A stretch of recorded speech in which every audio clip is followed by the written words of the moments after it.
Hello and welcome to In Depth. I'm Teena Jha. Earlier this month, the Union Cabinet gave its nod to the Surrogacy Regulation Bill 2019. The bill that aims to prohibit commercial surrogacy was introduced in the Lok Sabha on the 15th of July, that is Monday. Commercial surrogacy, a practice also known as rent a womb, was legalized in India in the year 2002 in order to promote medical tourism. And soon, India became the hub of surrogacy. Driven by factors like low cost and the absence of a strict legislation, commercial surrogacy became a booming business in the country. According to a 2012 study by the Confederation of Indian Industry, the size of India's surrogate motherhood industry was $2 billion a year. A study backed by the United Nations, also conducted in the year 2012, estimated the economic scale of the Indian surrogacy industry to be $400 million a year, with more than 3,000 fertility clinics across the country. But the unregulated business led to concerns over the rampant exploitation of surrogate mothers as well as their children, prompting the need for a legislation to regulate surrogacy in the country. Today in In-Depth, we talk about the Surrogacy Regulation Bill introduced by the government in Lok Sabha, the various provisions in the bill and how it aims to regulate surrogacy in the country. Besides, we'll also talk about surrogacy laws in different countries of the world.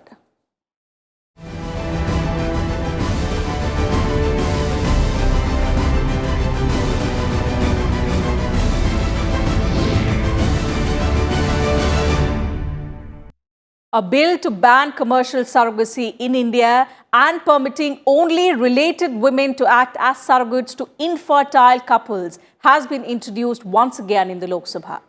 The bill was passed by the lower house in December 2018 but lapsed as it could not get the Parliament's approval. प्रश्न ये कि विधेयक को पूरा स्थापित करने की अनुमति प्रदान की जाए। जो सदस्य के पक्ष में हाँ कहें, जो सदस्य विरोध में ना कहें। मेरे विचार में निर्णय हाँ वालों के पक्ष में हुआ, हाँ वालों के पक्ष में हुआ, अनुमति प्रदान की जाती है। माननीय मंत्री जी अब विधेयक को पुनर्स्थापित करें। Sir, I introduce the bill. The Surrogacy Regulation Bill 2019 provides for constitution of surrogacy boards at the national as well as state levels. It also says that intending couples should not abandon such a child under any condition. Only Indian couples who have been legally married for at least 5 years would be allowed to opt for surrogacy. The bill also seeks to allow ethical, altruistic surrogacy to the intending infertile Indian married couple. As the bill was sought to be introduced, Congress MP Shashi Tharoor put on record several objections to the provisions in the bill. I have three substantive objections. Number one, it prevents same-sex couples from having surrogate children, even though there is credible scientific research to show that same-sex parents are as good as heterosexual parents. Second, it violates the Puttaswamy judgment of the Supreme Court. So the first one violates Article 14, sir, because it treats equals unequally. And the second one violates Article 21 because of the right to privacy. And finally, by requiring married couples to wait 5 years after their marriage in order for them to be eligible for surrogacy, I'm afraid it's an unreasonable restriction on their reproductive rights and violation of their right to life under Article 21. Sir. The Surrogacy Regulation Bill puts in place stricter guidelines for couples opting for surrogacy. It prohibits commercial surrogacy and allows only ethical altruistic surrogacy. That too, only to an intending infertile Indian married couple between the age of 23 to 50 years and 26 to 55 years for female and male respectively. What are the other provisions of the bill and how will it prevent misuse of the practice of surrogacy? Let's find out in our next report. The Surrogacy Regulation Bill aims to regulate the practice of surrogacy in the country so as to prevent the exploitation of surrogate mothers and to protect the rights of children born through surrogacy. For surrogacy to be valid in the country, the bill presents a number of conditions. Only Indian couples who have been legally married for at least 5 years would be allowed to opt for surrogacy. The bill seeks to allow only ethical, altruistic surrogacy to the intending infertile Indian married couple between the age of 23 to 50 years for female and 26 to 55 years for male. It makes it mandatory for the couple to obtain a certificate of essentiality and also a certificate of eligibility before going ahead with surrogacy. Now with the new bill, the very concept of renting a womb has been done away with. The money aspect, the financial aspect, the commercial aspect has been done away with.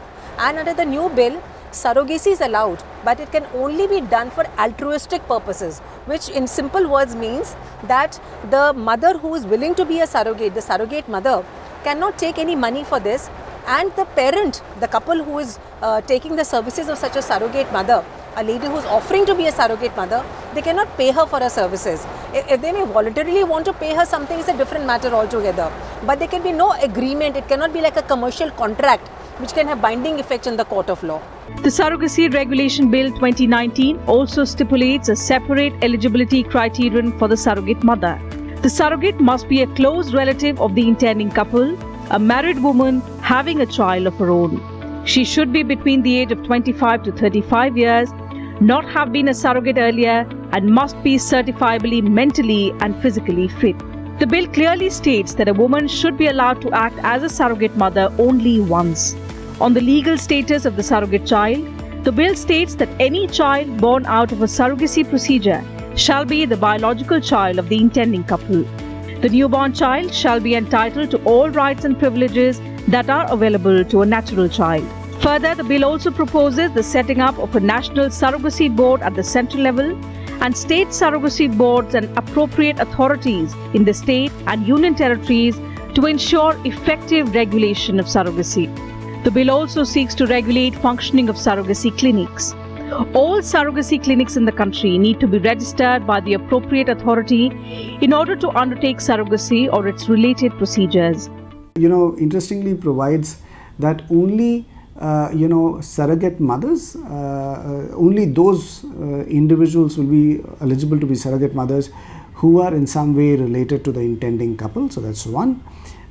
Second, it also puts together requirements like that the surrogate mother should have been mothers before of their own, and it provides a number of safety mechanisms or safeguards for surrogate mothers.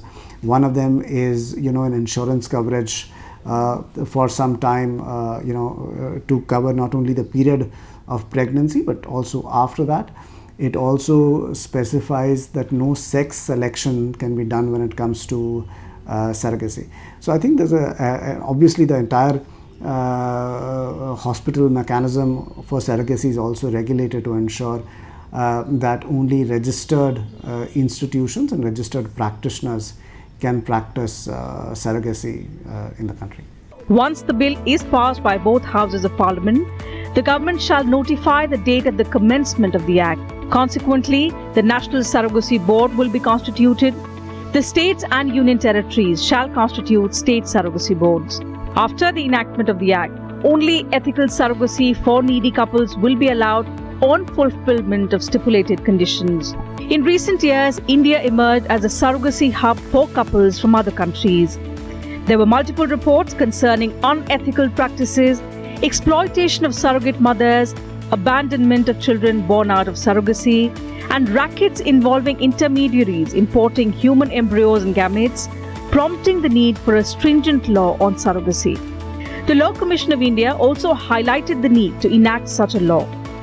In its 228th report, the Commission recommended prohibiting commercial surrogacy, citing concerns over the prevalent use of surrogacy by foreigners and the lack of a proper legal framework, resulting in the exploitation of surrogate mothers who may have been coerced to become a surrogate due to poverty and lack of education. With inputs from Astha Kulshresht, Bureau Report, Rajya Sabha TV. Time for a short break on the program. On the other side, we'll look into the ethical issues with surrogacy in India. Do stay with us.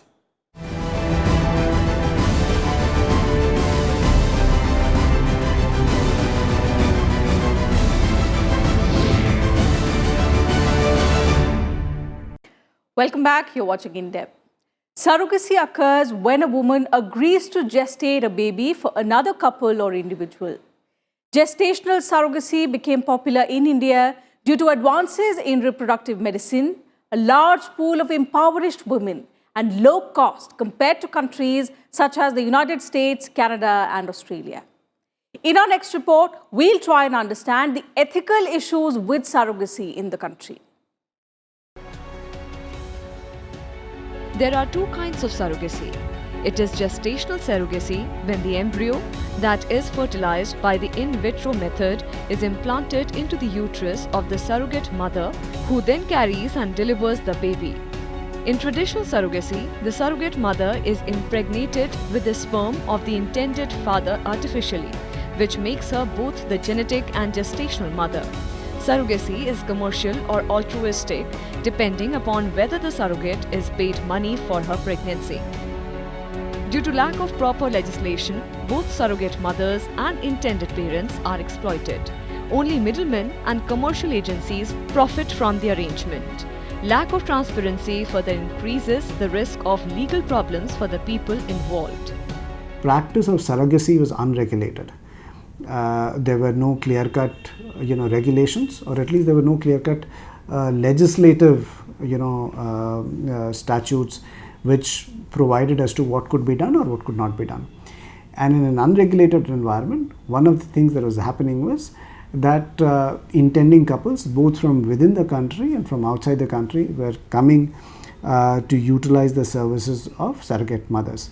When it comes to any piece of legislation, I think the intent of legislation is always good, but sometimes there are gaps, when it comes to implementation of the legislation, and that's where rules and regulations to implement the law really come in. For cross-border childless couples, not only do they have to cope up with the language barrier, but they sometimes have to fight long legal battles to get their children. Further, even without legal problems, couples have to stay in India for 2 to 3 months to complete formalities after the baby is born.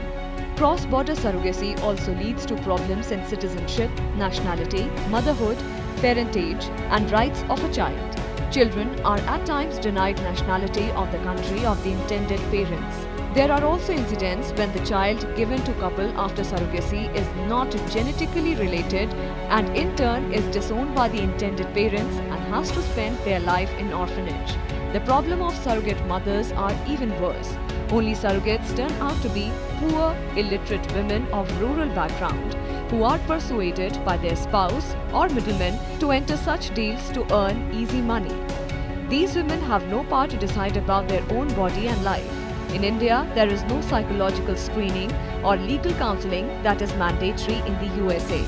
After recruitment by the commercial agencies, these women are shifted to hostels on the pretext of taking antenatal care.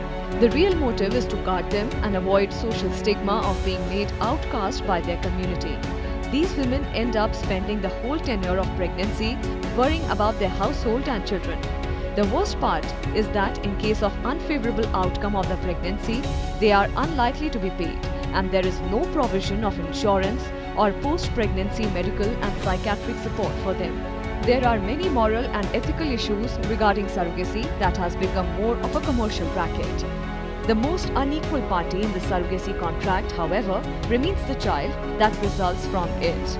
Bureau Report, Rajya Sabha TV. The world has warmed up to the concept of surrogacy that allows childless couples or single persons to become parents. Most countries allowing surrogacy have framed their own laws for regulating surrogacy and also protecting the rights of the surrogate and as well as the child. However, lack of an international law creates complications for surrogates as well as intending parents. In our next report, let's take a look at the laws governing surrogacy in different countries.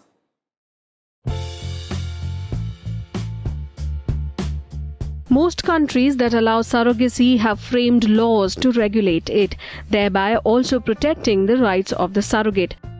While countries like Britain, America, Australia, the Netherlands and Denmark are among those where altruistic surrogacy is legal, countries such as France, Germany, Italy, Spain, Portugal and Bulgaria prohibit all forms of surrogacy.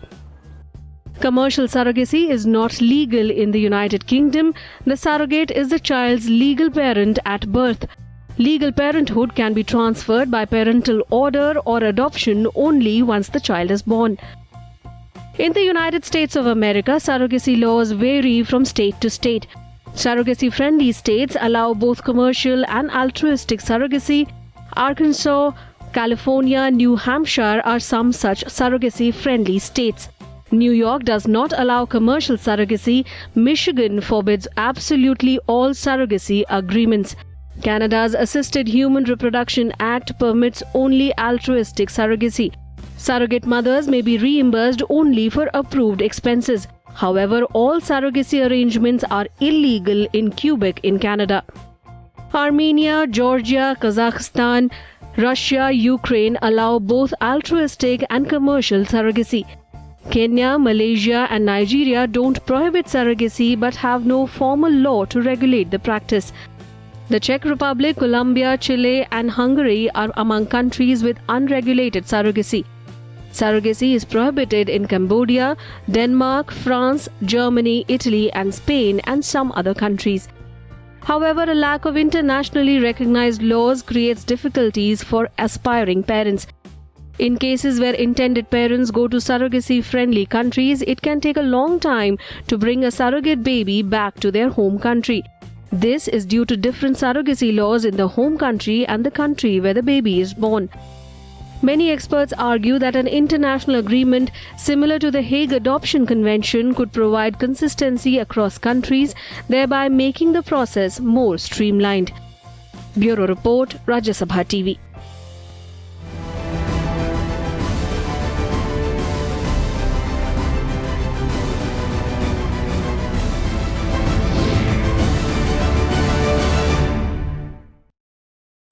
And that's all we have for you in today's edition of In Depth. We'll be back same time tomorrow with an analysis on a different subject.